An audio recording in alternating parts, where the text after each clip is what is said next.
So to be able to answer the question of what do we want to know, what data is missing, we need to answer the question of what do we want to know about cycling injuries. And of course there are many, many things that we could want to know, but just from our regular government-collected administrative data, there are some questions that you would hope that we could answer. So first of all, one of the issues is how big a problem are cycling injuries? And to do that, we might want to ask, how do they compare to other risks in life? Or how do they compare to the risks of other transport modes? And then a question that is really dear to my heart is how can we improve safety? And one of the things we want to be able to do there is to compare to other jurisdictions that might give us guidance about where to look to improve cycling safety. So I thought I would do my best to give a few little answers to those questions that also might point out some data gaps. So here's a comparison to other risks in life. This is deaths in Canada in 2015. And the top 5 things that you see here are 5 of the top 10 causes of death in Canada. And for those in the know, you'll notice that those particular causes of death, heart disease, certain cancers, cerebral vascular disease or stroke, diabetes and dementia, all happen to be diseases that are major diseases, chronic diseases of our time that are affected by physical activity. In other words, things that could be helped, prevented by more cycling. Look at the bottom. This is traffic deaths. There are about 1,900 traffic deaths a year in Canada, and of those, about 50 are cycling deaths.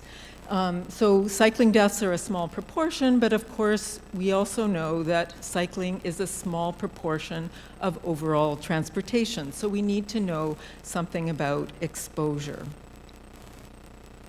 So this is a comparison to risks of other travel modes, and here I've started to incorporate an exposure denominator. So this is deaths per 100 million trips.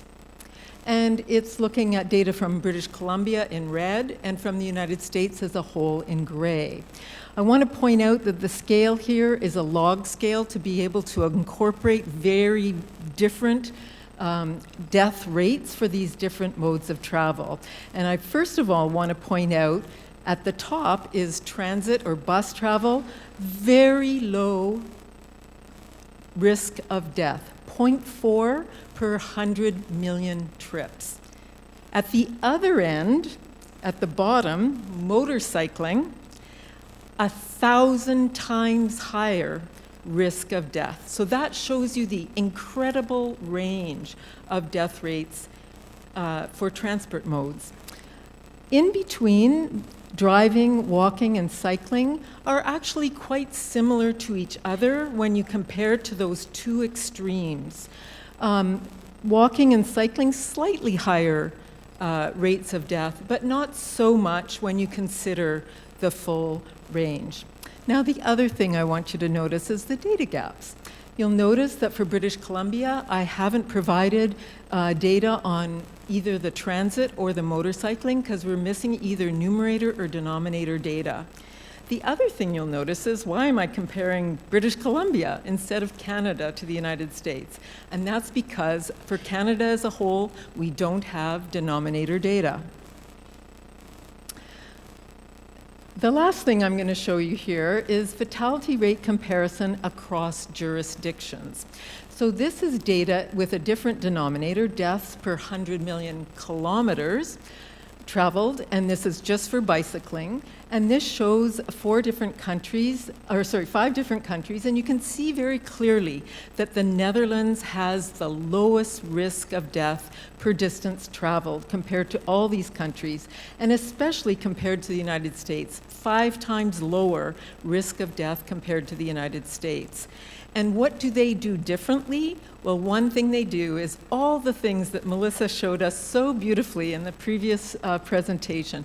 They separate people riding from that incredible traffic that scares everyone and definitely contributes both to injury risk and serious injury risk, especially deaths. So you'll notice that USA is highest. We were very similar in the previous comparison between BC and USA. We were very similar for all modes of transport that we could compare, so we're probably on that high end. But you'll notice that Canada's not there. And it's not because the people who did this study didn't try to get Canadian data. Myself and other Canadian researchers were repeatedly asked by these folks for Canadian data for the denominator, and we don't have it, the comparable denominator. So that's why we're missing. So we do have some data, but our failings definitely show. What do we need to be able to calculate risk? We need numerator data. So that's deaths or injuries, and we need denominator data, that is trips or distance traveled.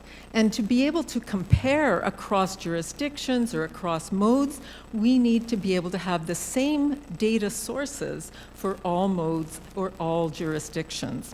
So how are we doing? Well, for driving, we pretty well have all the data that we need, maybe not trip data. But for walking, biking, motorbiking, and transit, we don't have especially denominator data, but also our injury data isn't such great quality. And you'll notice that one thing that in the numerator that is pretty good for all modes is death data. And it's one of the things I always say, compare deaths, that's where you have some solid data across jurisdictions and across modes. So I wanted to go into a little bit of some of the issues with numerator data. Here I'm just going to focus on one kind of injury data that is the most serious injury data. So when we talk about Vision Zero, we're trying to prevent the most serious injuries and deaths. So serious injuries, we usually consider that to be hospitalizations, not just visits to the emergency department, but visits to, or being admitted to hospital for at least one night stay in a department other than the emergency department. That's a hospitalization. And what's interesting is we code that data in Canada using the International Classification for Diseases. All cycling hospitalizations are coded as pedal cycle. And what's interesting is that groups mountain biking, racing, trick riding, along with transport cycling. So those counts, if we don't do something to them, are probably too high. And so you can restrict to just traffic related, and that cuts out about 50% of the hospitalizations. So it gets rid of the mountain biking, but it may also get rid of the off-street paths. So we can't, understanding what's going on with hospitalization for transportation cycling is not so straightforward. Since we often compare to walking, it's important to think about what's happening with numerator data for walking. And in fact, here it seems that our walk counts are too low. So when we code people in the International Classification of Diseases as pedestrians, we mean people who've been hit walking by a motor vehicle. And so we miss the people who have fallen. So the falls are included in pedal cyclists, but for pedestrians, the falls are not included. They're coded as falls. If we look at the data for falls on streets and sidewalks, we find that it adds about 25% more deaths and about 100 to 150% more hospitalizations. So we may be undercounting here. But for me, the really aggravating things for all modes of travel is that we don't have great Canada-wide denominator data. We do have some. So our census does ask about trips to work. So every 5 years, we get data about trips to work by quite a few different modes of travel, including cycling. But it's only the working age population. It doesn't include trips to school or trips for shopping or recreational trips on city streets and so on. We also have a Canadian Community Health Survey. It's done every year. 65,000 people are interviewed, so it's fantastic. But it only includes walking and cycling trips and not other modes of travel. It does include more types of trips, but not all utilitarian trips, work and school, and it only includes ages 12 plus. So, if there's one message you can take from my talk today, I hope you will ask for us to have a national travel survey. This is done in most of the major countries of the world, developed countries of the world. It's a survey of a large sample of citizens.